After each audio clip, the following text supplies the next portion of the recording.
Lyft. Joe currently uses multiple phones to efficiently drive for Uber and Lyft.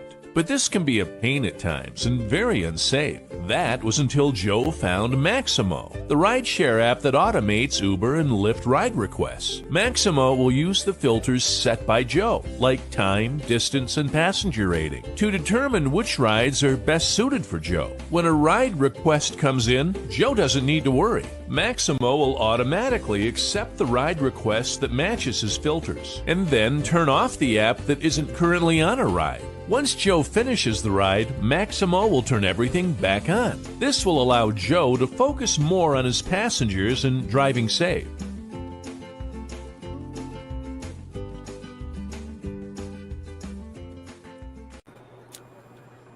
Hey, what's up, everybody, and welcome to the Rodeo Roundtable Thursday.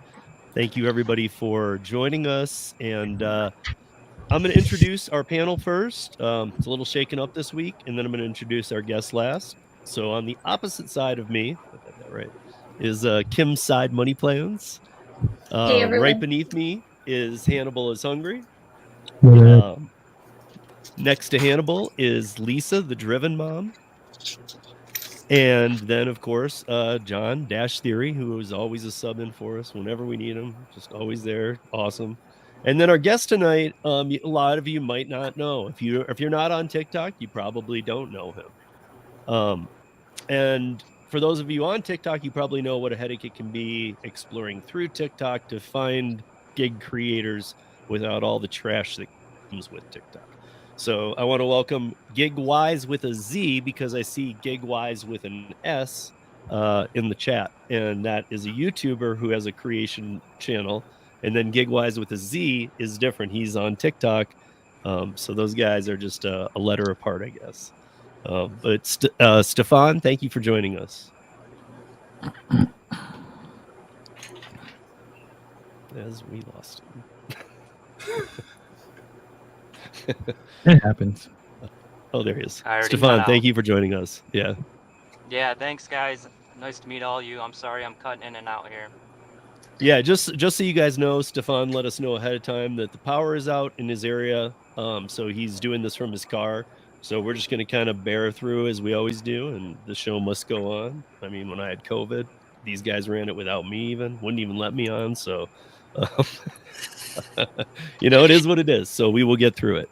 But yeah, so I guess Stefan, let's start up a little bit, because here's what I can say about a little bit of background for you, and you're going to need to give us a little more. Is that you're doing? I know that some things have changed recently, but you're doing gig creation on. Hopefully, he's hearing me. Okay, but you're doing gig creation on TikTok. You used to be called Sell and Dash, which changed to GigwiZe. Yeah, I just cut out again, so. Okay. Yeah, maybe try and kill the video and see if just the audio will, because it might make up the difference. So what I was saying is, you're on TikTok making content. You used to be Sell and Dash, now you're GigwiZe. And I know you've done a lot of the delivery apps. I know you were telling me that you've been doing more pet service space work lately, kind of like what Hannibal does. But can you tell us what market you're in, which apps you've worked, and a little background on you? Yeah, so I'm in Lansing, Michigan, and I started doing the gig work mainly with COVID, probably with a lot of people. I was looking up when DoorDash started. It says 2018 in my area, but I feel like I was doing it earlier than that. And so when I was working full time, I was doing DoorDash kind of on the side.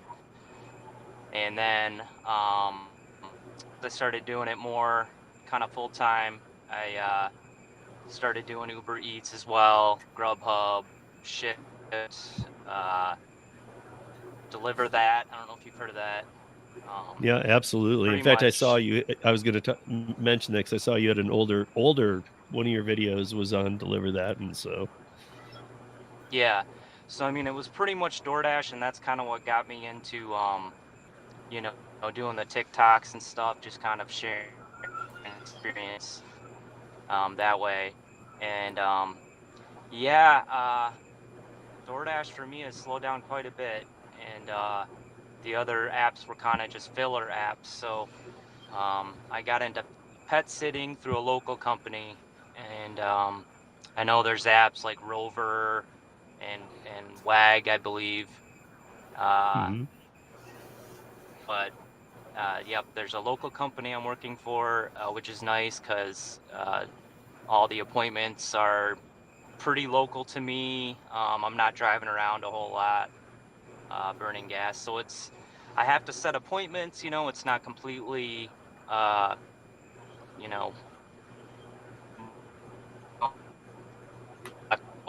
and more reliable pay than, DoorDash has been lately. So that's kind of where I'm at right now. I'm pretty much a stay-at-home dad otherwise, since the pandemic. So this has been a good way to make some money in my spare time, or whenever I can, basically, when I'm not with my kids. And fortunate that my wife is working full time. So yeah, that's how we're doing it. I mean, like you've made a lot of TikTok videos. I gotta say, I first time I ever saw you, which was like months ago. I know that there's, again, I don't even understand. There's so few people I connect with on TikTok.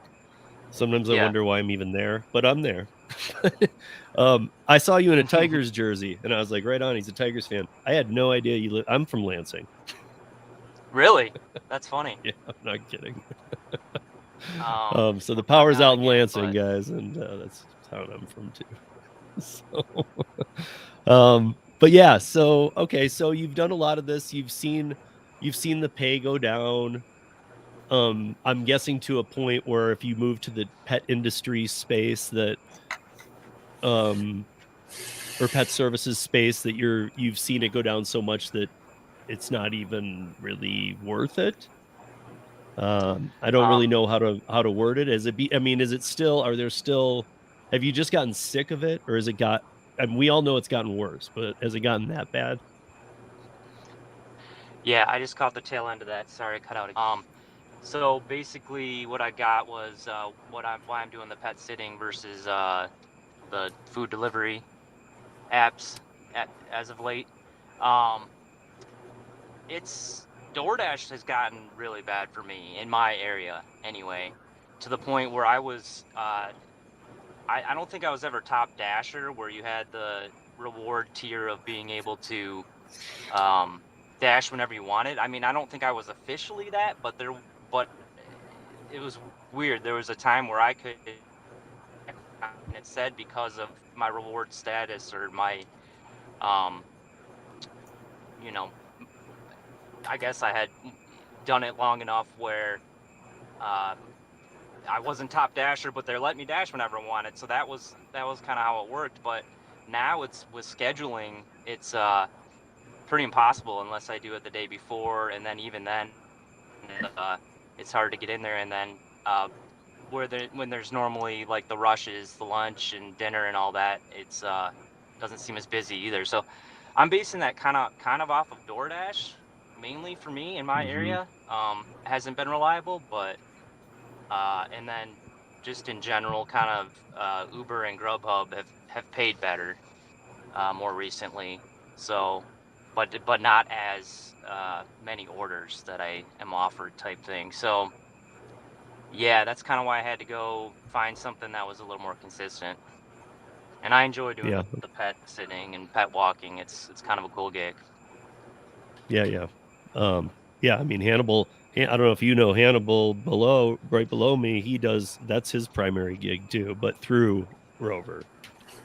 That's awesome. Yes, sir. I mean, well, I know that he might have some, maybe some private clients, and he's allowed to do that. We're independent contractors. In fact, I know last week, guys, we got off a little bit on Hannibal's new venture, and Mike Delivers being here, and we just kind of, who knows what Thursday brings. Sometimes it's deep content. Sometimes it's, content and some fun and talking about okra and whatnot. But there are some things to go through tonight.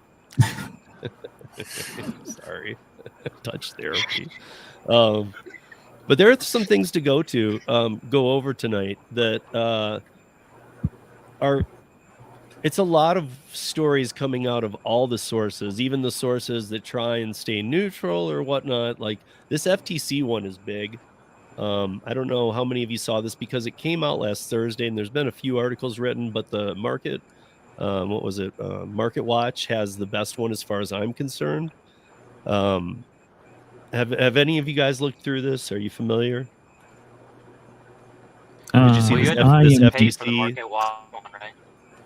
Well, I saw GigwiZe. I saw you made a short on TikTok about it. So here's what I'll say. Here's what it says. The Federal Trade Commission announced Thursday that it plans to crack down on the exploitation of gig workers whom the agency said are entitled to protections regardless of their worker classification. So I'm going to stop as we go through parts of this because I want to already dissect that. And I want to ask actually Lisa about that because I mean, already I've read the first sentence and I don't know about you, Lisa, but all I'm hearing is union. Yeah. That sounds exactly like a union.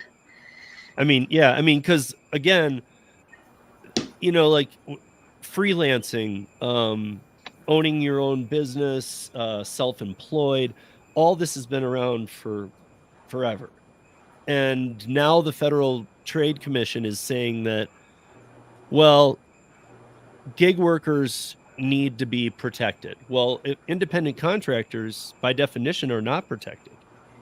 So, what? I mean, I'm confused because if we're independent contractors, this isn't a thing. This shouldn't even be being discussed. It's funny because it's funny you say that because I was thinking the same thing. Like, why would we need protection if we're independent contractors? It makes absolutely no sense. Because I think they're getting ready to, as we talk about a lot, try and remove this. And we know it in a lot of states. We know it in California, and we know that it's failing miserably in California, which is something we will be getting into here tonight a little bit. But there's other states. It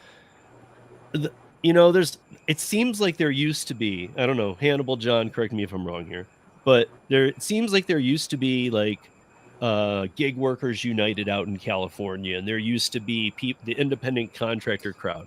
Now it seems like there's some middle ground though, where it's like hybrid, and I don't really know how to explain it. It's like people who are like, and nothing against the hybrid. It's like people who want some perks, but they don't want to be employees, and they really. And it's not the old saying that they don't understand that flexibility would go away. They truly 100% believe it will not.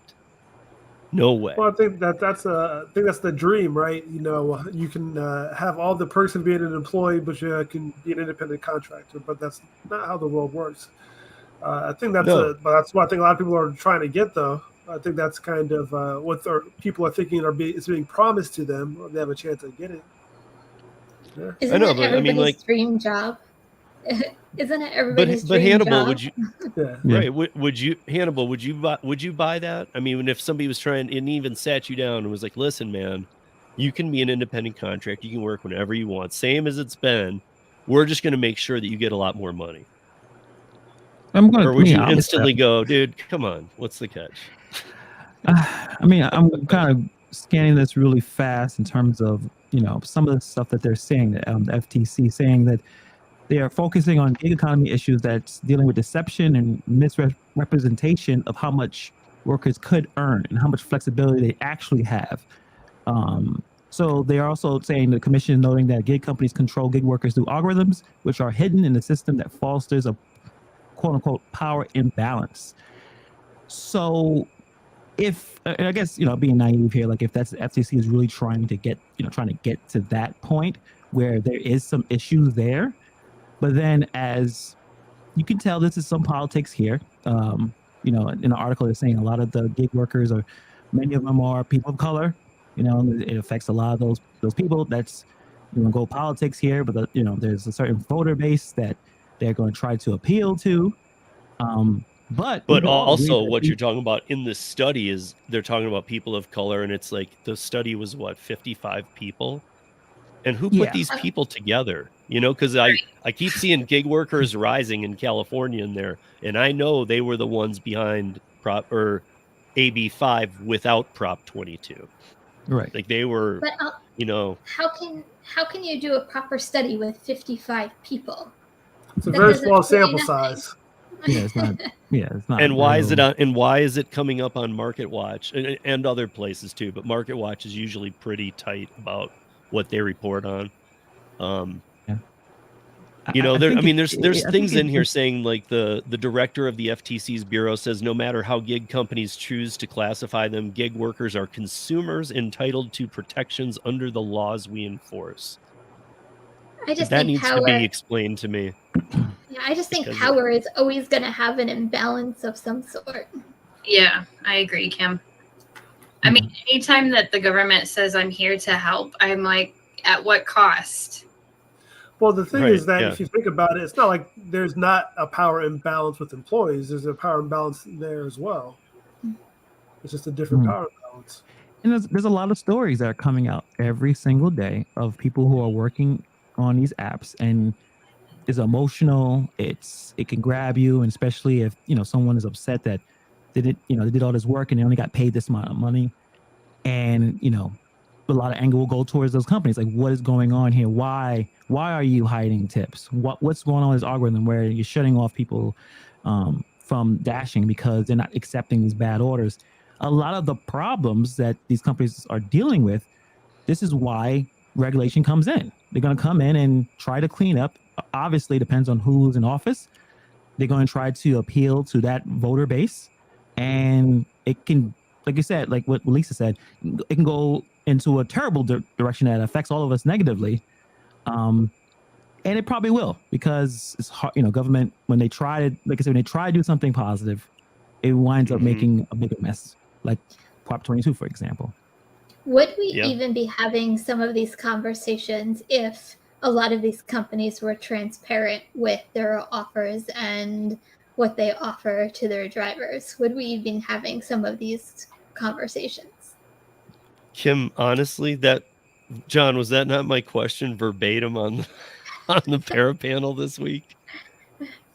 Didn't I say that's close, yeah, I literally said, would we care?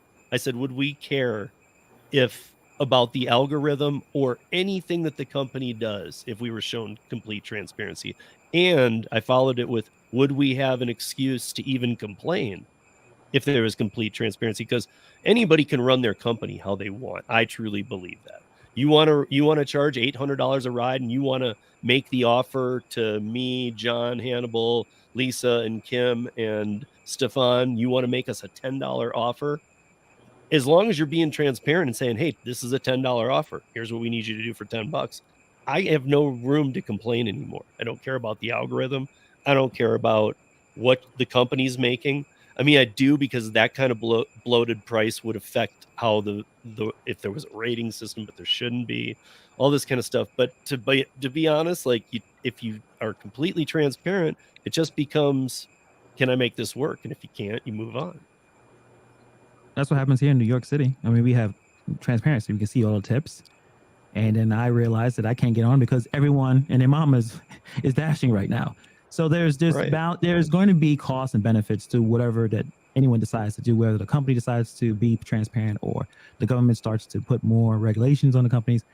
We will all be affected in some way, in shape and form. So it's important to really diversify how you're making your money, because some law can come in and mess everything up, or what the company may decide to do may mess everything up. So Hannibal, with New York having complete transparency for a couple months now, or I'm not sure how long, but has that changed how people do DoorDash, Uber Eats, and those apps that hide tips there? There's so many people working on the apps that the orders are still getting picked up. They're still getting done, but there's so many people. And again, New York City, millions and millions of people. And a lot of people who are doing these apps are from the immigrant communities. They're on their e-scooters, they're on their bikes, they're working hard. They're probably working 10, 12 hours a day. And they're taking all these orders. They're taking all the fast food orders. Any fast food restaurant I could walk into, there'll be at least 4 or 5 people waiting for orders to get picked up. So it's hard to kind of get in there, right? Like if you're doing it as a side hustle, you better make sure you're scheduling. Dash Now is not something that's as easy to grab as it used to be. So there's still work here, but everyone is doing it. It's easy, and it's still, the volume is still there, but saturation is the issue. Saturation is a problem in LA as well. I know John was talking about that. John McCallion was talking about how you got to make sure you're scheduling, and sometimes you be there turning all the apps and you're getting nothing but bad orders or nothing at all. So they just wanted to give. But I'd rather have that and see the tips. And if people were out there working and they see exactly what they're taking and they decide to take it, more power to them. They at least have control of the entire dynamic compared to, everybody else where you're guessing and things are getting hidden and such. Sure. Do you think that's why it's not working on Grubhub? Because they're all about tip transparency, and because of that, like everybody, that's why they're actually not doing as well as they should be? No, I think the issue with Grubhub is more they just don't have the order volume in many markets. Yeah, I think it's still decent here, but again, it's also how they dispatch orders. It's usually farther away, and I think a lot of, especially if you're on a bike or an e-scooter, you're not going far. You're trying to get orders pretty quickly. So they may have Grubhub, but I'm sure they're using DoorDash and Uber Eats way more. I think there's more orders coming from those areas, as John was saying. Animal, do you think that if the transparency thing hadn't happened in New York City, where they have to show it right now, do you think that you still wouldn't be able to get on to a Dash Now? That's a good question, because it's not just what's going on with that, but everything, right? The market, the economy, how much money, the average family has compared, 6 months ago, a year ago, compared to now, things are a little bit different. Mm-hmm. The economy is kind of confusing. We still have low unemployment, but there's inflation is high. The Fed keeps throwing up the, raising some of the interest rates. It's confusing. So I couldn't even tell you. I would assume I'll probably be able to get on. Maybe. I don't know. I think it's still a job or a gig that a lot of people need. I think it's probably more full-timers here. And again, we'd never know all the numbers. They don't tell us. But I'm sure there's more full-time gig workers here than probably everywhere, like rideshare, food delivery, everything. So I don't know, to be honest. As crazy as this sounds, I still think there are some drivers out there that actually like hidden tips. What? Yeah, if you're good at it. If you're able to I seriously do. I don't know why, but I still think that there's drivers out there. I'm not saying it's me. I'm just saying I think that there's still drivers out there that actually like to see hidden tips and actually get kind of like excitement out of it when like tips come through. It's like, oh, it could be just like a gambling high. Yeah.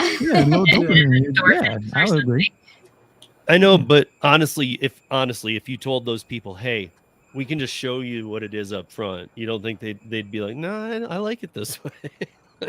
You think they wouldn't be like, yeah, I'll take the upfront. I don't want to play around. The only people I can see like that are the people who think that they're really good at finding the hidden tips. They get that high, and they want nobody else to be able to get that. So they want everybody else to be not a winning gambler, we'll say. Yeah.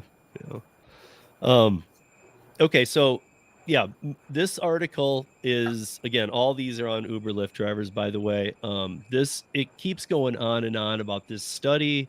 It talks about how they're even going after Amazon Flex. And here's the funny thing that I need to mention. So Uber, Lyft, Dort, and we'll all find some comedy in this. GigwiZe, hopefully you're still with us, and I will check in with you in a minute. But hopefully you'll know a little bit about YouTube people to find the appreciation of this. Uber, Lyft, DoorDash, Instacart, Grubhub, GoPuff, Hop, Skip, Drive, Shipt, and Target have formed a trade group to fight AB5 type legislation, and it's called the Flex Association. What up, Mr. That's Flex? That's actually kind of funny. I say, is Flex running it? It's going to sue them for slander. Right? Yeah, I mean, go for him, Flex. You got all the companies there. You got all the big bucks there to sue. But yeah, so it keeps going on about, so what this one was the Okay, so the chief exec, they already have a chief executive of what they term, the Flex Association is now dubbed Flex. It's just called Flex. And so the chief executive of Flex, which again, these just all sound so funny to me, is Kristen Sharp. And she said, during today's meeting, we heard from workers and advocacy groups emphasizing how app-based work provides flexibility and independence that lets millions of people earn additional income on their terms. What's missing from the FTC's policy statement is the perspective of those very workers and the agency seeks to protect. Yeah. Which I couldn't agree more with that statement. I could not agree more. So are you rooting for Flex or the FTC? This is where, see, this is the position California was put in with Prop 22. Nobody wanted to vote for it, but it won by 3 million votes in the most democratic state in the country. And nobody wanted to vote for big corporation proposition, but it won by 3 million votes because people realized what a horrible idea this was. You know, like, hey, this is a huge portion of our economy. This is not 5 people. And so, yeah, I mean, I hate to say it that the Flex Group, Uber, Lyft, DoorDash, and yes, I am rooting for them because I think there are way too many unknowns in the alternative. If these states keep passing legislation, there's people out there who still don't understand that these companies are in their own ways, and they might have unique ways of doing it, are subsidizing California. I mean, they lose on every state, but we've talked about this before, and we'll move into this, I guess, right now, is that, you know, California, the Prop 22 says, you know, 120% of your area's earnings are what you'll make. Okay, well, the article that I have here, Uber and Lyft drivers net less than $7 an hour after California law passed. What they're actually talking about here is something I've mentioned a lot. If you're in this Proposition 22 was created initially for rideshare because they weren't under the TLC, the Taxi and Limousine Commission. That's why Seattle did the same thing in Washington state and took on a law saying, we're going to do this for the TLC, for rideshare drivers. And to me, I was like, I'm okay with that. I'm on board with that. To make, because the taxi and limos get it, rideshare should too. What I'm not on board with is this article goes on to say everything I've been saying and thinking about. None of the rideshare drivers are seeing a dime from Prop 22. Only the delivery people are. Because it guarantees 120% of an hourly pay for an active hour. Well, an active hour on Uber or Lyft, you know, even in San Francisco where it's $19 and change for, you know, for minimum wage. So it's what, just under 24 dollars an hour with the 120%. If you're doing rideshare, your active hour is going to be 20. You're never going to make less than that. I don't know. Everybody says that they don't want something, but then like the states then go and then pass, you know, stuff like this. Well, because if you lived in California, you would take advantage of Prop 22. I would too. Right. I wouldn't be happy with what's going on. If you step back, if you're not a gig worker and look at this, the destruction is way too widespread because we need to think outside of the gig realm too. Sometimes we're all of us here, creators, are trying to build brands and do things, and we do things outside of these, and we work together, and we're always looking up stuff. So, I mean, this all gets taken away from us. I write freelance articles. I do this. I do that. I don't want those rights removed. I don't want a W-2 job. And I would never take a W-2 with any of the Flex Association group. You know, no way that Uber's going to hire me for a W-2. I wouldn't. I mean, they might. I wouldn't take it. Yeah. You know, I think the job security there is as bad as the random deactivations. I mean, your job security sucks at these companies. Let's be honest. You know, even if you're a W-2 and you got some executive position, they toss around. Most people don't last a year there. I've talked to David, who worked for Uber for a long time, David at Para, and most people are here and gone, and not because they quit. Even sometimes they just get let go. Too many people, and they're doing the same things they do with drivers in these companies with the employees. Like, oh, we don't need all them. Let's move them. So, yeah, I don't know. I mean, this, here we are, and the I just made the font way too small. So, like even DoorDash is throwing in millions. The effects of the California law backed by Uber and other gig companies. They've now dubbed this, by the way, what Uber has dubbed the independent contractor plus model. So I think that we're going to start hearing that, because that I've said many times that I think we need a different category, because it's still gig work, but do something. Sounds like, I don't like the name of it, but it sounds like this is where this is going, independent contractor plus model. I don't know what that will bring. Model as well.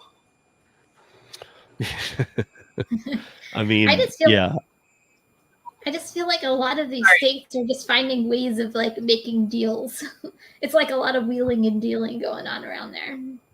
I mean, it feels like a lot of a bureaucracy creating about something that was, meant to be just between the company and the people. So it sounds like a lot of politics getting built around something that didn't have it initially.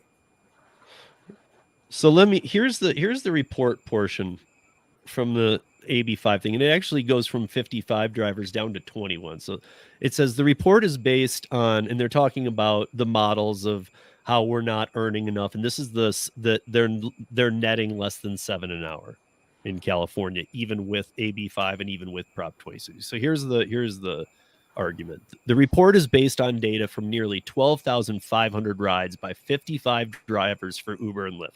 Okay. The amount of rides, something to work with. The amount of drivers, not at all enough. The two leading ride-hail companies, over more than 1 month in 2021. Wait, over more than yeah. Through the earnings analysis is based on even smaller sample of 21 drivers for whom the researchers had enough data. I don't see how that's possible either, but drivers' medium gross pay, including bonuses and tips, was $26.30 an hour, according to the report. To arrive at the per hour medium take-home pay, the report's authors took into account the driver's hours worked, plus benefits they would be entitled to if they were considered employees, such as reimbursement for driving expenses, unemployment insurance, paid leave, and workers' compensation. Because some, but not all drivers are eligible for health insurance stipends under Prop 22, that was excluded from the calculation. Drivers are losing out on approximately $20.10 per hour because of Prop 22. I don't know about you guys, but I can't cuddle for $7 an hour. Well, you wouldn't. In California, you would get 120% of minimum wage. This like you. I see why Steve talks about Prop 22, and here's why, you guys, because they try to band-aid it. It's just not working, right? The band-aid is not working. We're 5 weeks out from an important election, and I'm not trying to say pick a side. We don't get political here, but sometimes people always say, well, when you talk political, yeah, we have to. There's no way around it sometimes, but we're not saying anything political, never, saying which side or what. But I'm saying pay attention to your ballots. I mean, I'm looking at the Colorado one right now.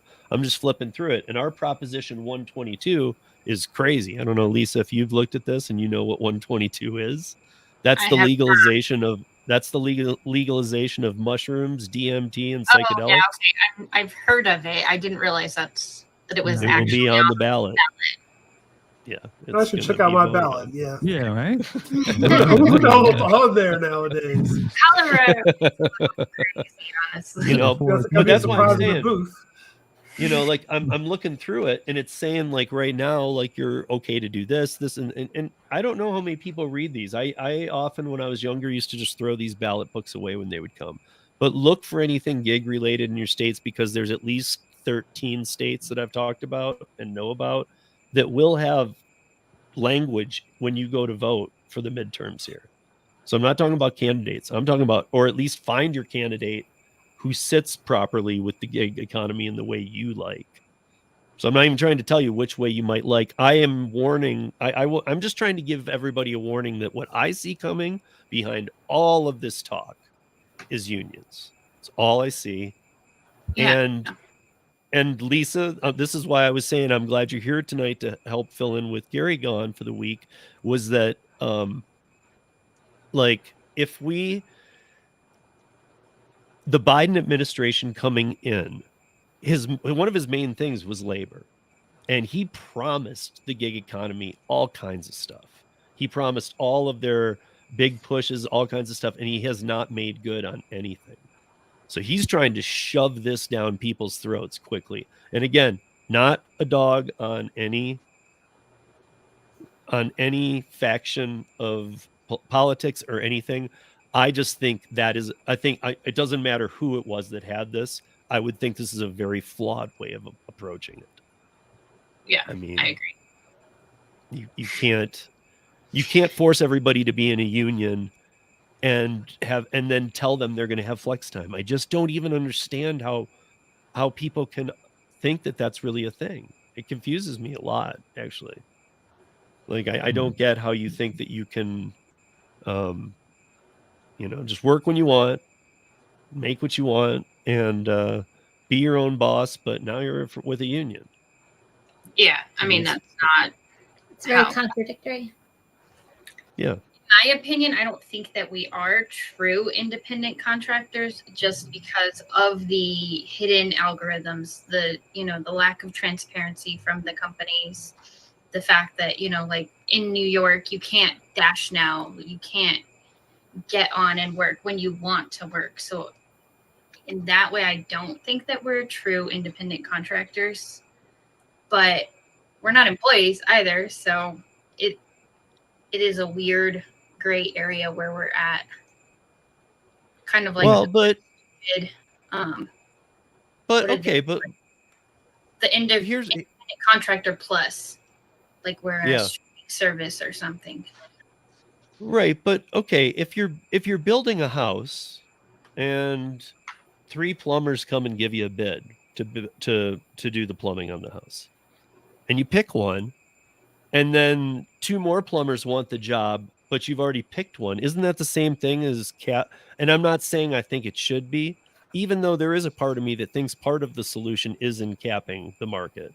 Not necessarily like in block time and you have to sign up, but when there's enough people on, you have to do that. And maybe nothing that hurts your status, but if you're just leaving it on at home and you don't take something for 2 hours, like a 5-minute, you're kicked off, allow some more people to get on kind of thing, because you should be able to pick which ones you want and whatnot. But something like that maybe might be a solution that's better, because I don't know if I see it as if you're independent contractors, we need to let 1 million people try and get a job. Right. Because there's also a responsibility to the people, who are the customers looking for the ride or the whatever they're looking, delivery, whatever's going on. And B, you got, if you just can't have 1 million people going for one gig. Yeah. So if capping played a role, it wouldn't surprise me. I mean, capping is something that the taxis have done around the country forever. I've talked with the guys on the taxi stand hour before, and one of them is in Florida, and he says that in his market, they do every 3 months, they do an estimate on the population, how much taxis are used, and then they set the quota for how many taxis can be on the road at a time. And so he says in, Pompano or whatever, that it's 2,000 cabs, let's say. At that point, if you want to work and you're even independent, you can, but once there's 2,000 on, you can't be on. Right. I mean, and that's something that DoorDash already does with like the gray areas being too busy, or, they pause your dash if you haven't accepted enough orders in the last 15 minutes or whatever. But Hey, GigwiZe, are you still with us? I feel like you might be out.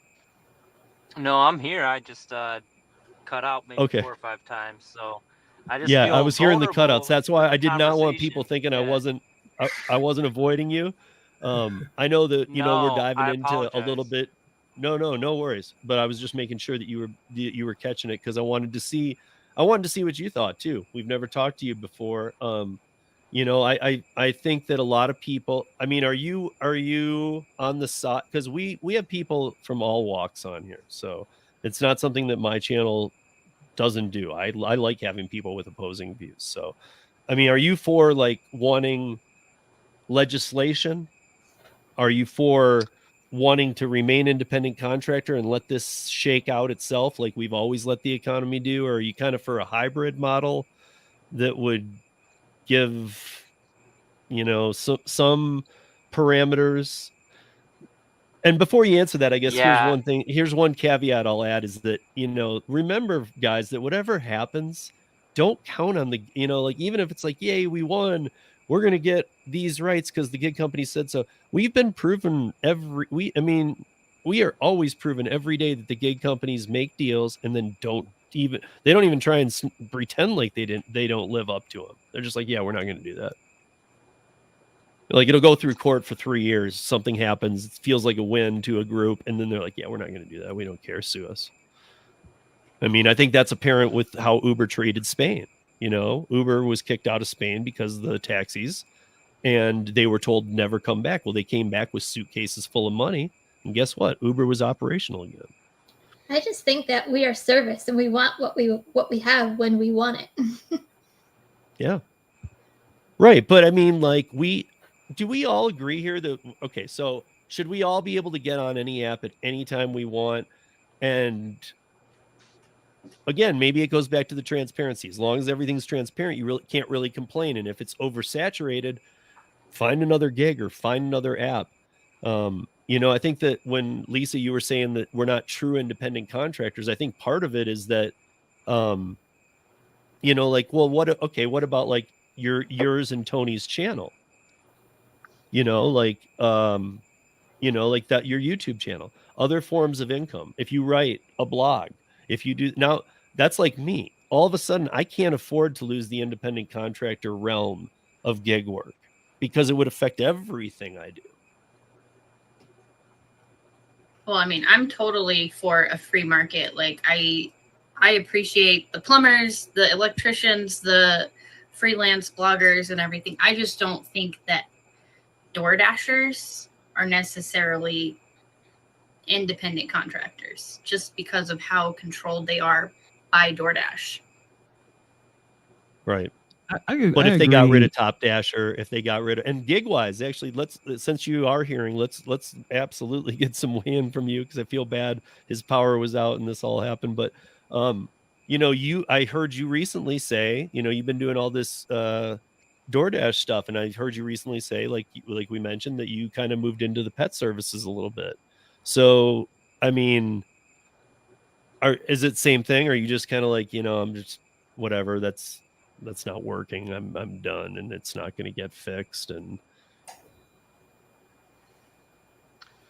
I just cut out, guys. I don't know if you were asking me a question. I'm so sorry. I might just take off because I feel like every time you go to ask me a question or I have an opinion, I cut out. So I'm happy to answer the last question if you can repeat it, and then maybe I'll let you guys be. Okay, or just bear through it. We're pretty Okay. good stones throw in. I mean, maybe it clears up, man. Yeah, I don't know, but what I was saying is what was the primary reason for you stepping away from DoorDash? I mean, I guess the not having the dash now is pretty huge for me. Not having that ability to get on whenever I want.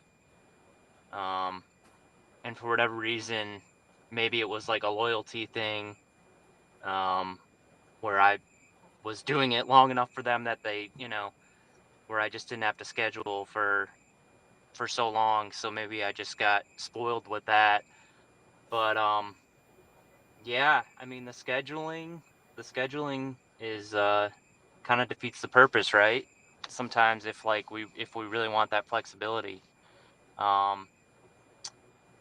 But that and just the lack of transparency and just the low quality, the low pay orders.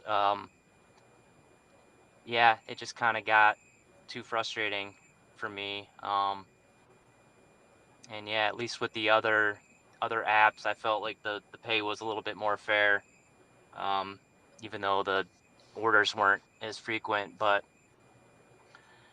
yeah, I mean, I've been just listening to you guys, and obviously it's like a catch-22. You know, we want the flexibility, but for me, I kind of want some loyalty, from the app, and for them not to exploit us as workers, and then there's the oversaturation where it's like they rely on the new people to take these low paying orders, but then people that have been on the app for years can't get orders because all the people taking the orders they want them to take are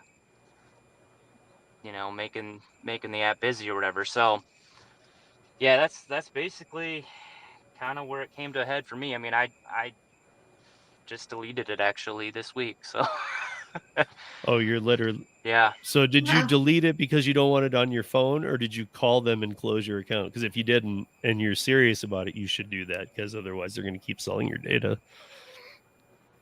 Yeah, no, I mean, it's for, I don't really know how it's going to play out, but yeah, in terms of just, having it on my phone, it just wasn't, it's just not really a good option for me right now. So I'd rather just focus on other apps. But Right. yeah, I mean, depending on what happens going forward, yeah, I mean, it's, I don't want to completely, turn my back on them, but because yeah, it's, they do have just such a big piece of the market where I am. That's why it's so hard. And that's why multi-apping I think is so important for gig work, because you just can't rely on one app anymore. But yeah, Right. it's I haven't had a decent order or a decent string of orders for a while from DoorDash. So, and I've heard that from a lot of people. Yeah. You know, No, speaking of what he was saying, I preach this, but one of the best things about gig work is you can go on to any app, and if something goes wrong, you can move to the next one. If you don't like this app, you can move on to the next one, and you have that flexibility of working the apps that work for you, and I think that's really important for a lot of us gig workers. Sure. Yeah, absolutely. Yeah. So, I mean, I shouldn't, yeah. Yeah. Go ahead. And I know being from where he's from, I know the market very well. And I haven't been back there. And I mean, I've been back to visit, but I haven't lived there for 20 some years. So, but that market is a market I would imagine you need to have the Dash Now ability. If you don't have it, I don't know how you do it, because scheduling might be very difficult. I'm sure it's a way oversaturated market. I can Absolutely. only imagine. Yep. But yeah, I think that's the biggest issue. So I'm also curious though, like to the rest of everybody, because here's let's get down to the nuts and bolts of maybe what is happening here. So the states keep saying, let's use California. We need AB5. Okay. Is it targeting gig workers? Yes.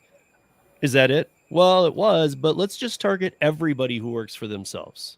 This is initially what got me very mad and passionate about this AB5 stuff, is because I had met and learned a lot about the people who had 40-year businesses, 6-figure earners, all this, whose businesses were in one day destroyed overnight because of a bad decision.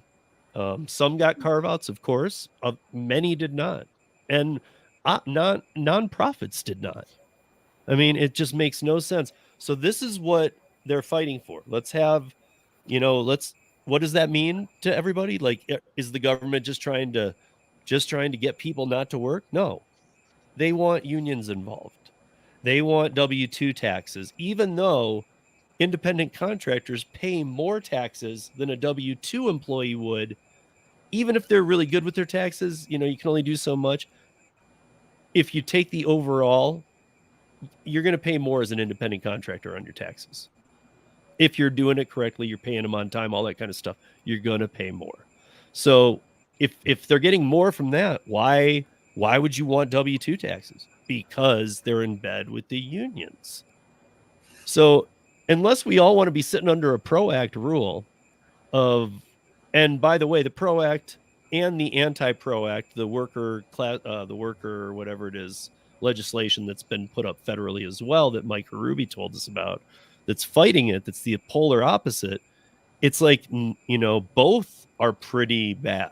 I don't like either, to be honest, because I think even the other one's a little wordy and stuff, but the PRO Act is scary. It overrules every state. It overrules half of the states in this country that are right to work states and takes that away. It's gone.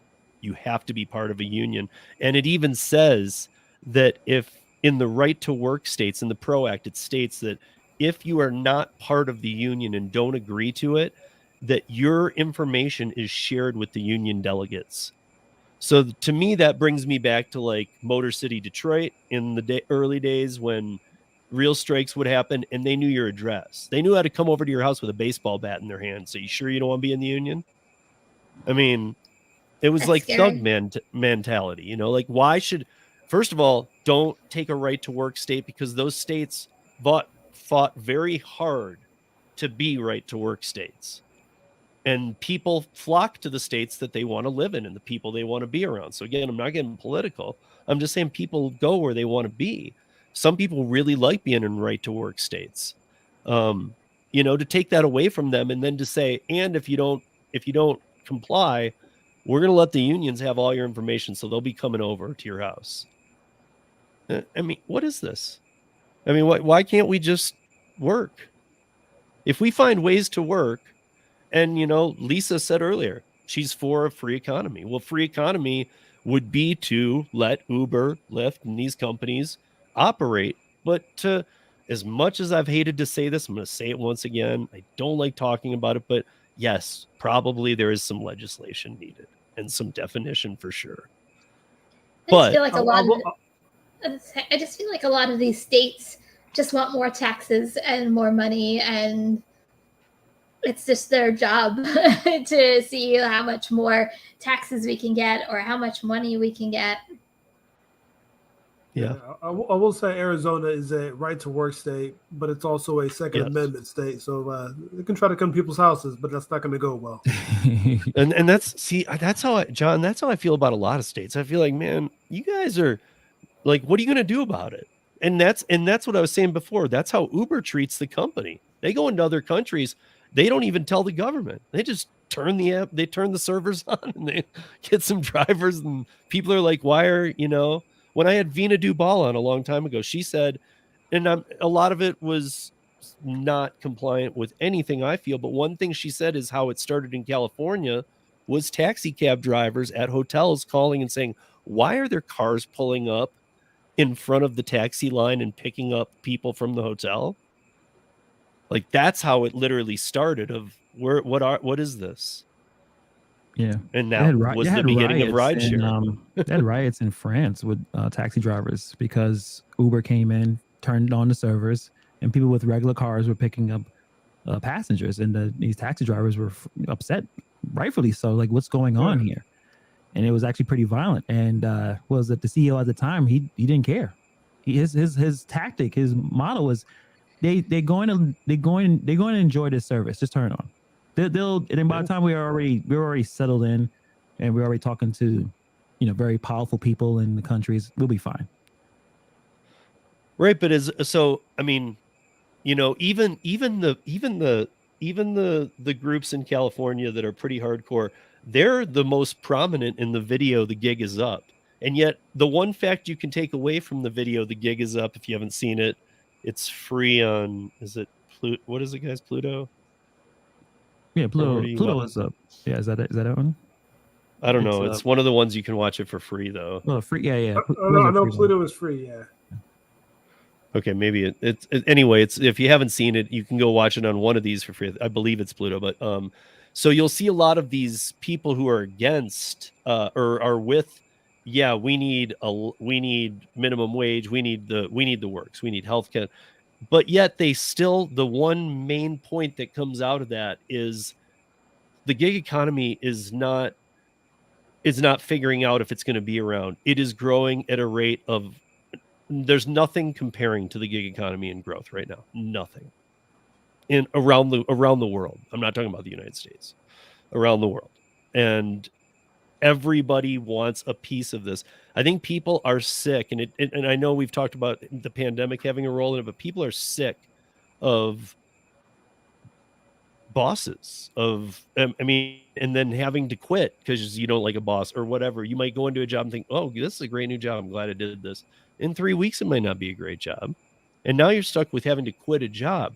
I think people, I'm seeing not only like Kim, the master multi-apper, of course, who has like 72 apps on at all time, good for her. But I'm starting to see like people, even not in the gig economy, whatever you're doing, people that I know who used to have W-2s now have 3 or 4 streams of income, whatever it might be doing.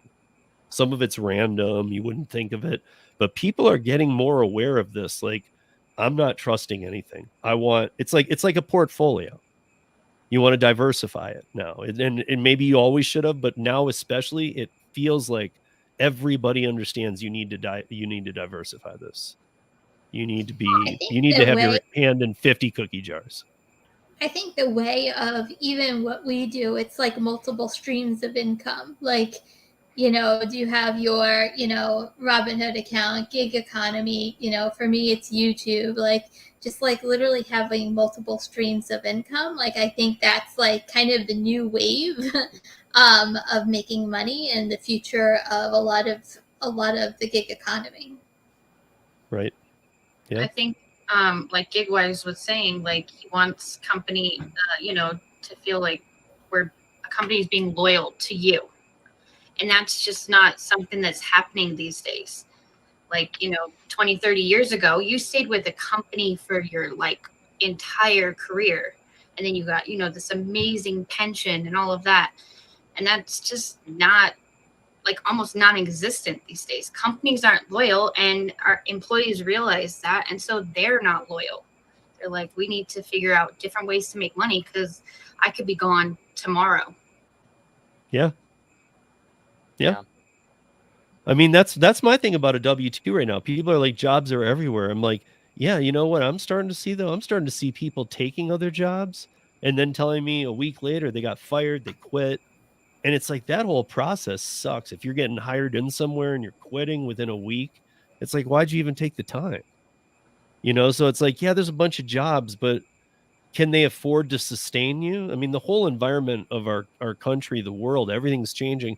And if you haven't seen The Gig Is Up, you probably won't, maybe you'll agree with a lot of the views. I don't personally, but I think there's a lot to be learned in that video, because when they talk about the worldwide stuff and they show the worldwide effect, I mean, in some countries, you got to remember that, gig work is making people more money than they've ever seen. So, they cannot make more doing other things. I think it was on Tubi, Steve, if I remember correctly when I watched it. Tubi. Okay. Yeah. So that's a free one too. Yeah. Yeah. So, I mean, yeah, I guess my point is that, it seems like, their estimation was we'd be at, I can't even remember because I kept getting it wrong, but it was like, we're at whatever now. And then they were like, we'll be at like, $1 billion, or what was it? 3 billion or was it trillion? I can't even remember. It was some astronomical number by 2025 at the growth rate we're seeing. And well, if you think about it, every new generation is going to be automatically enrolled in gig work. Yeah. Yes. I exactly know what you're saying there too. Yes. I mean, And if they're, I mean, look at people getting out of college. What do you have after college? 90 days to pay back your loans? Is that what it is? Or before you need to start your payments? Yeah, so something like 6 that. months. Six Okay. months or 90 days, something like that. Every time we've talked about this, in most careers where people really get deep into their education and what they owe, there's not a chance you can make those payments and be living well within 6 months. You need a year or two to get on your feet if you're a doctor or whatever. So now we have doctors trying to pay their student loan back, working doctor's hours, and then driving Uber on the side. Yeah. I mean, this is crazy to me because here's me anyway, growing up, I always was concerned, how do the doctors work those hours and how safe is it if they're working 18-hour day? I don't want to be the 18th hour patient, I don't want to be his. Yeah. I mean, but the last thing I want is him working 18 hours and then going out and driving for 6. Right. And coming back to work. Yeah. I mean, it's just a failed system. And I think that even if it's not classified correctly, and I believe that Lisa's right in that, I think that I think we all agree on that. We don't want it to get classified to a way that it will impact us the wrong way. So we're trying to figure out what that is, but we also don't get to put up the legislation and propositions. But I've told you guys before, and I'll say it 100 million times if I have to, your voice counts. It does. You gotta vote. And call your legislator. I mean, I know that you guys know I do a lot of interviews and stuff like that. So maybe for me it's a little different. But I am on Monday, I am interviewing Stephanie, I think it's Vigil, who is running for Colorado House District 16. She's running for a state house seat. And she is a gig worker full time. She would be the first gig worker in Colorado. And as far as I know, the first one in the country to take on a political seat. Now I'm meeting with her. And as far as I've heard, she's a far, far left leaning person. So it's going to be an interesting discussion because I don't lean any direction. But if somebody leans far the other way. And so in a brief discussion when we were just sending it up today, I just said, I was trying to make sure, well, is this union? And she's like, no, I'm not for unions. So now I'm very fascinated. I'm very fascinated to see how this isn't unions, but she's because that always is union. So it's going to be interesting. But I mean, bottom line is you can call these people. All I did was call her to get an interview with her. I just called her. It's like she's this is the second time she's run. The last time she lost by like less or like 2% or something in her district, which District 16, Lisa will know anyway, is in Colorado Springs, which is another weird factor of this because we know Colorado Springs is not a Democrat leaning city at all. It's not. I mean, I think that it goes south towards Pueblo a little more or something, but nonetheless, she almost won last time and she's looking at winning this time. So I'm interested to hear from her, but you can call these people. You can write to them because we've said it before. They don't know how many people you represent. They don't know how many other voices are like you. And I've even had Mike Harubi and some of the people who know all this stuff real well say, you guys, until you go in or until you make that call or say something, a lot of these people don't even know about these propositions. And I always used to think, how do they not know about the propositions in their states going on? And they're like, they're so busy that they only focus on what's in front of them right then. So if you go into their office or you call them and say, hey, I'm not cool with this, and I represent some other drivers, and this is not going to fly with me, they will take that very seriously. If you think you're just a single voice, you're not. You will be heard. I mean, because these guys, even though we think that I'm pretty sure we all agree a lot of politicians play on a dirty playing field, nonetheless, they all understand that dirty playing field to know that they lose their spot if they don't get re-elected. So they better play nice with their constituents in their area. But if you don't make a voice, they don't know and they don't care and they just go about business as usual.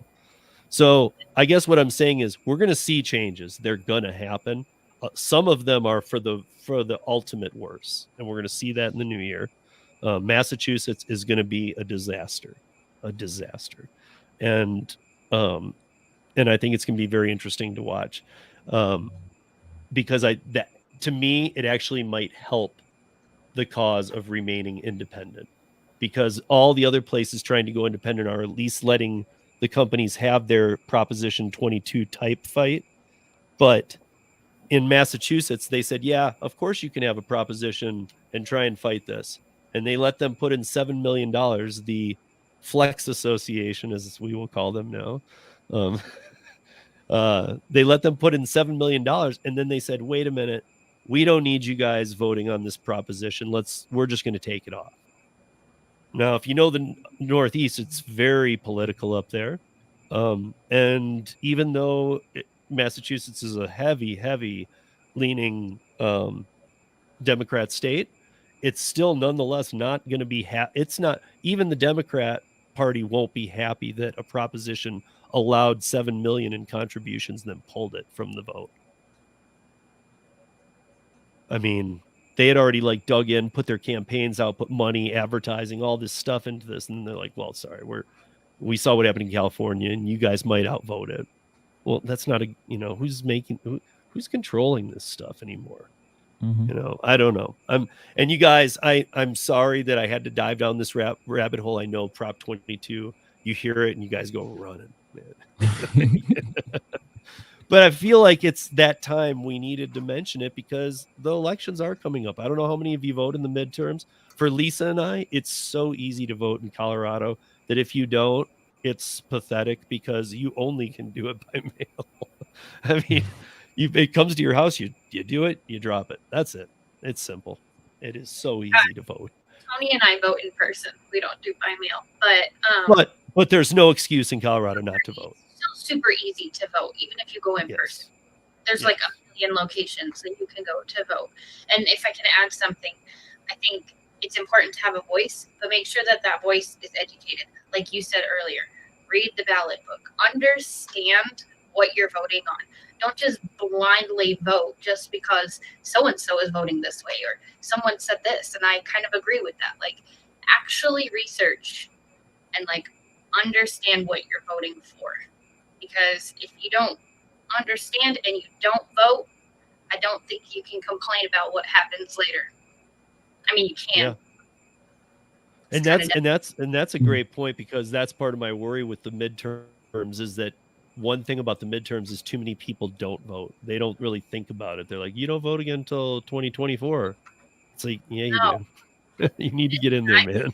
Midterms are more important than the presidential election. That's my opinion, though. Yeah, especially in certain years. This year, it could not be more important to vote. This year, you need to vote. And, and when I say that, I'm not even telling you what my alignment is or where I'm not showing you my ballots and how I'm going to vote. I'm an independent, but here's the thing. I don't even care if you're voting for things I wouldn't vote for. I want you just to go vote, though. And like Lisa said, read up on it. I mean, it's yeah, the book looks intimidating, it does. But first of all, remember, I don't know if the other states are like ours. Remember, if you flip it over, the other side is Spanish. So only half the book is in English. But it is big, but just skim through it. And it's not like you need to read word for word, but at least read enough so that when you go to vote, like in person, or you're getting a mail-in ballot or Dropbox or whatever you're doing, that you can at least understand it enough, because when it's in the form of the vote, it's going to be one oddly worded sentence. And I hate that about propositions. Like sometimes, it's like if, I know people who are like, if you don't understand it, just vote no. That's not always the right thing, though. And I even used to think that was a thing, but that's not the right thing. You need to understand and then read the wording carefully. That's just an opinion of mine, but we all need to vote. There is a lot. I tell you guys about this, and I know here's my reason for, I guess, bringing it up big time tonight is because I hear everybody fighting right now, or not fighting, but what's the discussion been for the last month? Top Dasher. Right. Top Dasher. Well, let's be Top Dashers. Let's do this. Let's be Top Dashers. Okay. Well, guess what? If any of the stuff we're talking about here goes through, don't worry about Top Dasher, because there won't be DoorDash. There won't be Uber. There won't be Uber Eats. There won't be any of this. Or if there is, it will be a version of it I don't think anybody I know will like. Franchise model, schedules, bosses, told when and where to be where, taking all rides. So don't worry about your acceptance rating anymore. They will finally remove it from the app because it'll be 100 or you're fired. Yeah. Oh, so we all will become top dash. Okay, I'm just kidding. I'm just kidding. And like for, Kim, I'm just kidding, Kim. I know you're. It's all good. for us women, Well, it's going to go out the door because now we can't say, oh, we don't want to go to these neighborhoods because they're going to make us go. Or they're going to say, oh, it doesn't matter if you don't want to drive at night because you're going to drive at night. Yeah. So. Yeah, no, that's the schedule. Yeah, and that's the thing. Like, maybe if it's a franchise model, after it, first of all, you got to realize what's it going to take a year or two to whittle it down to any kind of format where the person who owns that franchise understands, okay, these are the good people, this is who I'm keeping. Because remember too, it's not like if it goes to franchise model, guys, it's not like you're still just automatically working for Uber. You now have to go apply for the job you've been doing. You're going to have to go, because if somebody buys a franchise, they're not just taking on everybody. They're going to sit down with you and say, why do you think you should work here? Mm-hmm. And you're going to be like, well, because I love flexible jobs and working when I want. And they're going to be like, leave. Yeah. It's going to be a very quick conversation. I don't know. I think that a lot of people, like when we, and I'm not downplaying the Top Dasher talk. Okay. I understand there was a lot to that. And I understand that we need to talk about a lot of the subjects, and that's what we do on the gig economy. But how is this not, and I'm not saying you need to think about it every minute, but how is this not the biggest issue on the plate? Because this issue is, hey, all that stuff you guys are talking about, don't worry about it. It's going to be gone. Like, I mean, that should be your number one thing. Like, and what state do you live in? If you live in Washington State, you should be up in arms right now. If you live in Massachusetts and you want to do gig work for life, it's time to move. Because Uber and Lyft are already saying they'll leave. They said if there's not a fixed way to put the proposition on, they'll leave. Is that an idle threat? I don't know. It wasn't in California. They said they'd leave California, and at the 11th hour, California said, we can't afford to have our transportation disrupted like that. We will let you have your proposition on the ballot. So, I mean, would they leave? I think they would. I think and especially if it's one state. If it's Massachusetts and they say, nope, we're going to go right to union, you don't get a right to vote, I think they're just going to say, well, we're just going to close shop here. Because it's going to come down to if they don't, every state's going to go after that immediately. Yeah. It's like they're going to have to prove a point. If the regulations doesn't help their bottom line. It's like, oh, this whole country doesn't work. All right, we're out. So yeah, it's possible.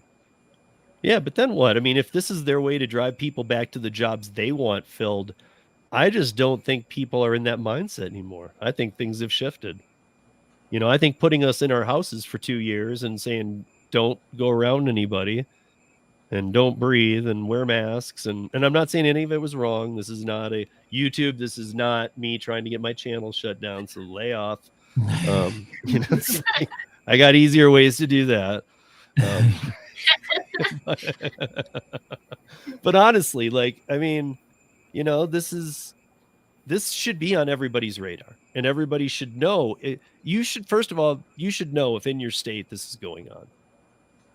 If you have legislation in your state for right now, starting in January, you should know, and you should be voting on it in November.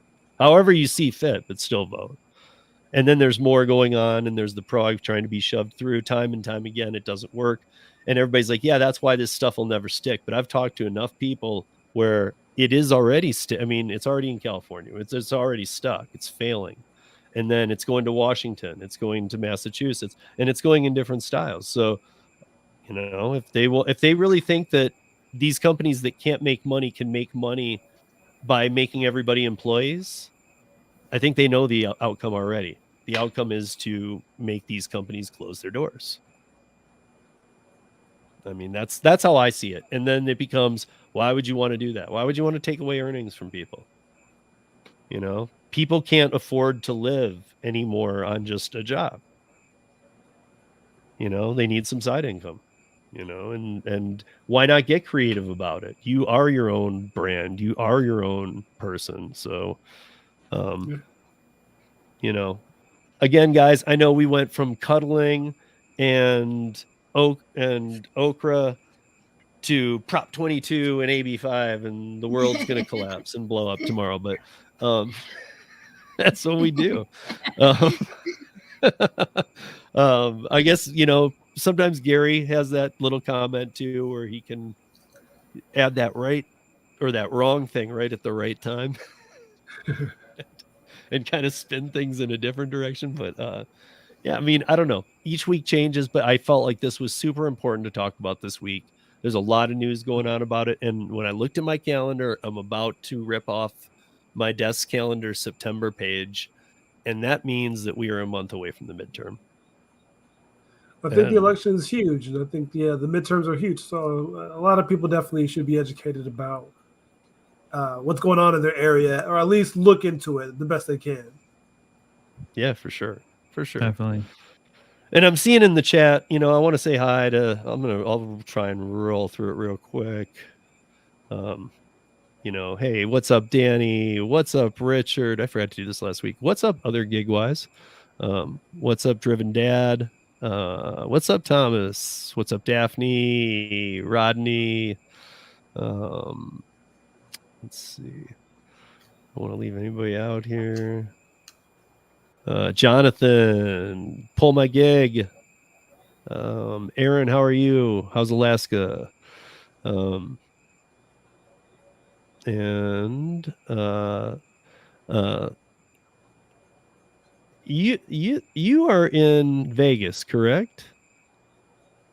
I'm just curious. I think you are, and I was wondering that the other day, so I'm glad I saw you in the chat. How you doing? Christopher Taylor, how are you? Bud Soda, what's up? Music City Gig Hustler, how are you? Looks like there's Joe from Let's Play DoorDash. And Joe's in Detroit too, so there's another Michigan hustler. Eric, how you doing? And Carrie, how are you? Wow, I got way behind. I went all the way back. Holly, how are you? Chris, how are you? So yeah, everybody, I know that things change here every week, but I felt like I needed to get this out. This is the Prop 22 push, or to not have it. Make sure or to do what you think is right. I mean, I guess that's the real thing. We live in this country for a reason. Do what you think's right. If you want Prop 22, fight for it. And I believe in that right to do that. But personally, I would have a conversation with any of you if you ever want, or you can email me, Steve at Rideshare Rodeo, because I can tell you a lot of reasons why I don't think so. And I will never do it in terms of this is why you can't have this. I'm not going to tell you what's right or wrong because I don't know. I'll just tell you what I think. If you ever have a question, feel free to shoot it my way. In fact, I welcome it. I love it. And I love it if I'm challenged and I got to look into something. Hey, what's up, Rick? Just saw you pop in. SoCal AB5 man. I think you got Rideshare, I know, but maybe you do some of the others too. But Rick, we are getting near the end here. So I know that you've done a ton of Rideshare. We talked tonight, if you're just coming in, that Rideshare drivers don't see any of the Prop 22 money, and there's articles all over. I don't know if that's how you view it, but I'd like to see that too. Is are you seeing Rideshare money, or just, Sergio did the same thing. He said, I don't get any from Rideshare, nothing. He said, but I did delivery for a week and I got tons of Prop 22 money. They were just throwing money at me. And it's like, well, where's this money coming from? And how many more states can do this before these companies have to go, guess what? We can't afford this. But if you want to go and read more about these articles too, there is stuff in there about how the things that were in Prop 22 to get you some health coverage and stuff, how they're not working. And it's not the company's faults. They put things into place. Everybody agreed. And now it's just not being optimized. So I don't know. I think everybody needs to get their radar on, though. Otherwise, if we don't have a gig economy, like Lisa, I think, or John, or everybody's probably saying, is if you're not voting, don't complain, because it's things are going to change. And if you're not getting your vote out there and you're not part of the answer in your state, don't be surprised, because I'll tell you what, nobody in California knew what AB 5 was going to do, and barely anybody knew about it when it passed. It was Newsom that passed it with Lorena Gonzalez. They put it into law. It went into law, and it wasn't until that law hit on the 1st of January of 2020 that people were like, wait, this isn't a joke. This is real. This is exactly how you've said it is. And they were out of business, and they were done. And it's $5,000 to $28,000 per incident per fine. So if you if before the carve outs happened for a writer, if you wrote 10 articles, you would get 10 fines of up to $28,000 per fine. It's $280,000. It's probably about 5 times what a writer makes in a year, and that would be for writing just a few articles. So yeah, I hear you, Rodney. I see. Trust me, it's not tons of money. However, it's not an answer either. It's not working. It's not. I mean, the change that it's throwing is almost, to me, it's as embarrassing as when we talk about how they keep undercutting other apps. That's embarrassing to me. Like, okay, how low can they go? Well, it's like they're really not doing much with that either, and it's hurting everything. So it just seems like lose across the board. But sorry I had to kill you guys with this topic tonight, but we had to cover it. I'm sorry. We will be back to cuddling at our regularly programmed time next week. And hopefully GigwiZe, who's in the chat, and this GigwiZe, when he's got power in Lansing, can come back on a different day, on the same day. We can get GigwiZe versus GigwiZe, see what goes on there. Yeah, that won't be confusing. But until then, I want to wrap this up for the night. My mom is actually here visiting, so I want to go and have a little time with my mom and my son before they go to bed. And don't bore her with the Prop 22 talk, please. That's all I'm gonna do. Give her a actually, dude, she knows a lot about this stuff too, so it's pretty entertaining when we talk about it. So he's like, aw. So what's Kim, what do you got going on? What do I have going on? Good question. I have my Tuesday night live as always. Still uploading daily. Just trying to give you guys kind of content as it is coming, through. I have you. I'm with you on Monday night. Well, Monday, you guys will see it on Tuesday. So I'll be part of the roundtable with Steve and Para on Tuesday. I think that's when it goes live, right, Steve? And I think that's really it for this week. Yeah, by the way, Kim's on 2 in a row, and Lisa's on the second one of those 2. So the next 2 paras are, the next one is, and they launch at 7 p.m. Eastern to 8 p.m. Eastern on Tuesdays, right before Kim goes live. And next week is staying motivated and coping with stress. And the week after is the rise of women in the gig economy, to which Lisa, the Driven Mom, and Kim will be part of that panel. So, and both the next coming weeks are really good. Hannibal's part of the next one. And John was part of this last week. They've just been getting better and better. They've been really fun. So you guys go check that out. They're not on my channel. You have to go to Para. And if you search Para on YouTube, you end up with a lot of random hits. Put Para Gig Smarter, and you will land right on their page. I don't know why. Somehow they used to have it, but it's gotten lost. Para won't find it real well. But if you do that, you will find it, and you will find all the roundtables we've been doing up there.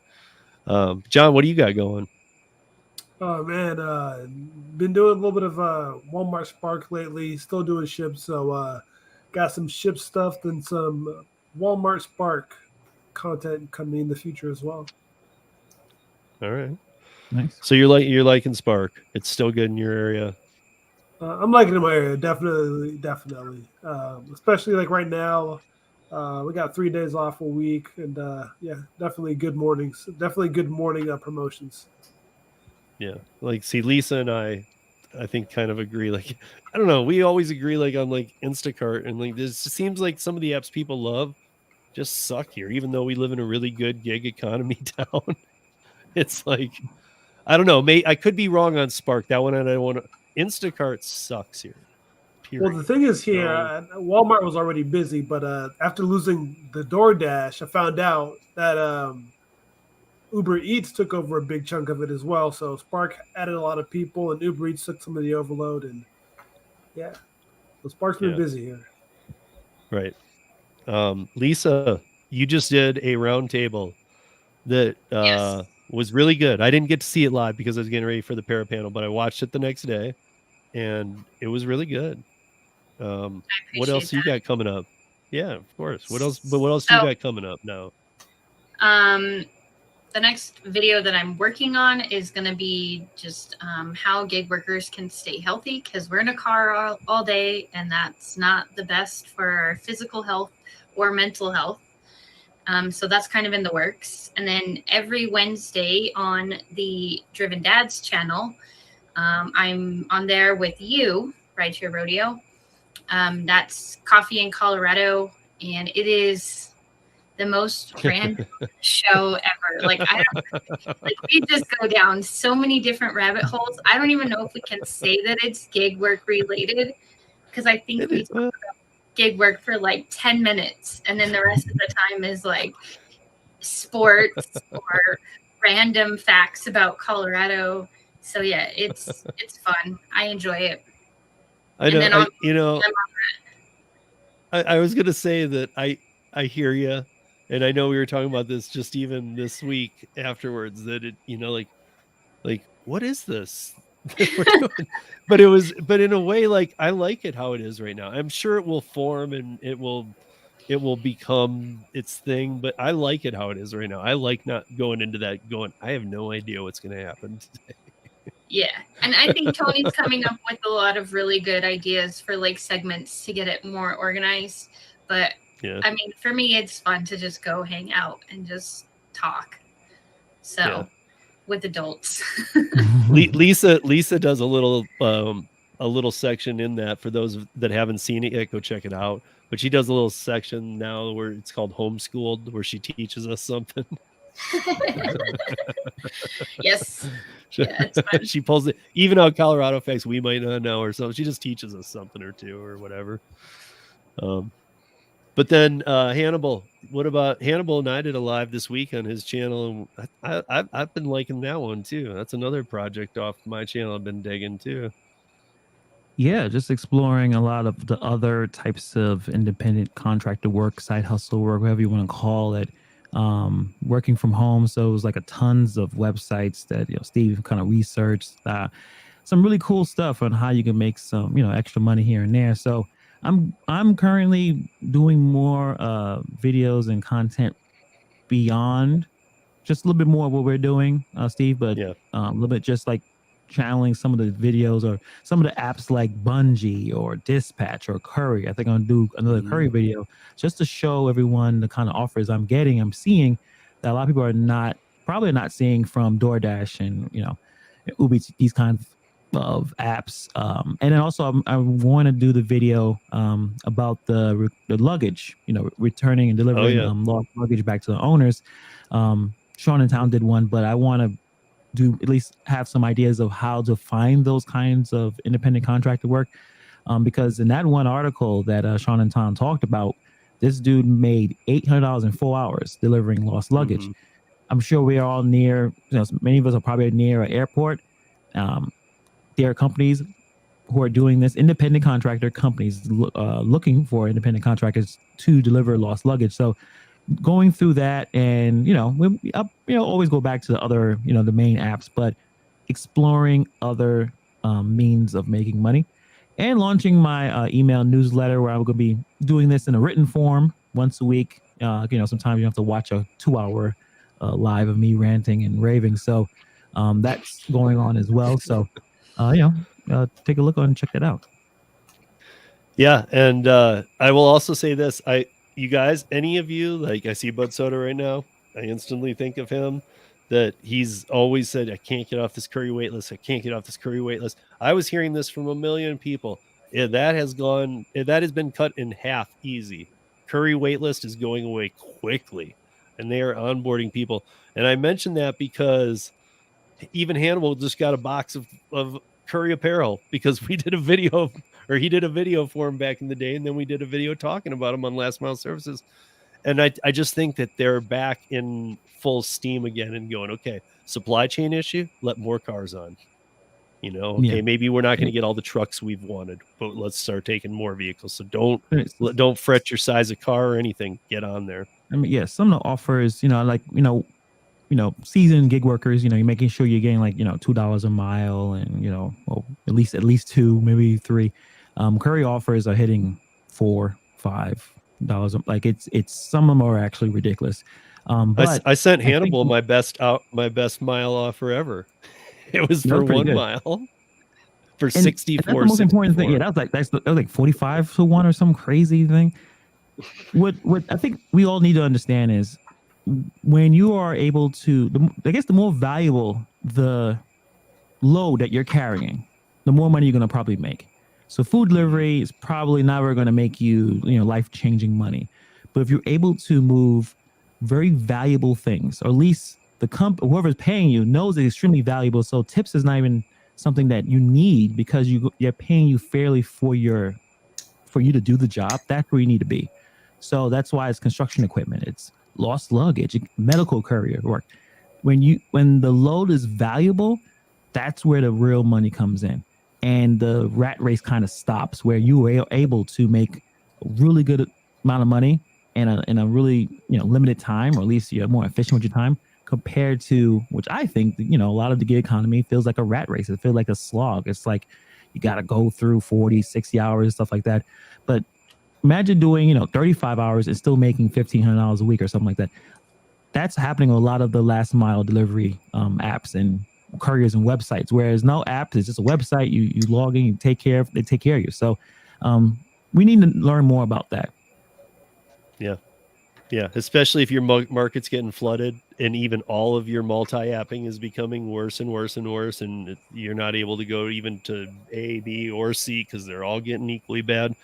Don't wait till they're in the trash. Go out and look into some, and go to Hannibal's channel and check out we've only done 3. It's every other week we've been popping these out, but they've been 3 good episodes on ways to earn that you probably don't know about any of them, really. Maybe curry, but most of the things we talked about, I mean, the very first one we had Joel, CEO of Dumpling, and we went through all the things you can do with Dumpling. It's if you put a little bit more effort. I know the apps are easy. You download them, turn them on, right?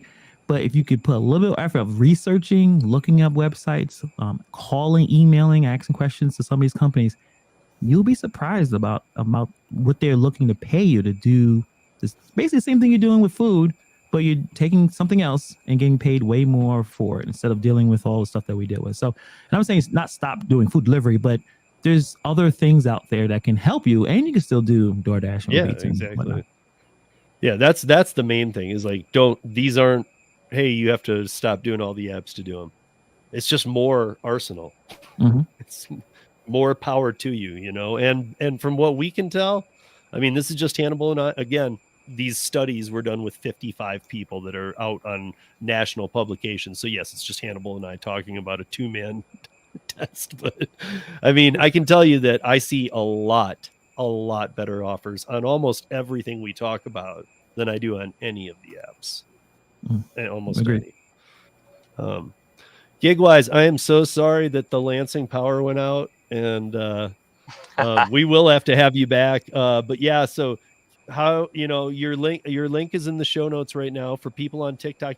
They should check you out. I'm not really sure where you're going next because I know, maybe you'll come back to the DoorDash realm. Maybe some things will get a little less cloudy. But it seems like you're still picking away at your TikTok channel. So you're still putting the content out. You're still doing it. Which even makes it more interesting for me because now I want to follow and see what's going on with you. Yeah, no, I appreciate that. I think no matter, where the market goes, I'm I'm gonna kind of try to be the voice for the gig worker, the multi-apper. Kind of one of the things with like legitimizing, this industry, whether it, becomes regulated in a way we don't want it to. I feel like one of my big issues is that people tell us that, we don't have a real job. It's not a real job. It's not a real job. And so I want to, and people don't know other people's situations, it's like, they don't know that some people might be doing it because they can't work full time because of, extreme issues or something that they can't control. So I just feel like we should, support gig workers, and I'm just gonna do videos on that and just content that arises, and definitely see where it goes with the regulations and stuff going forward. Keep track of that.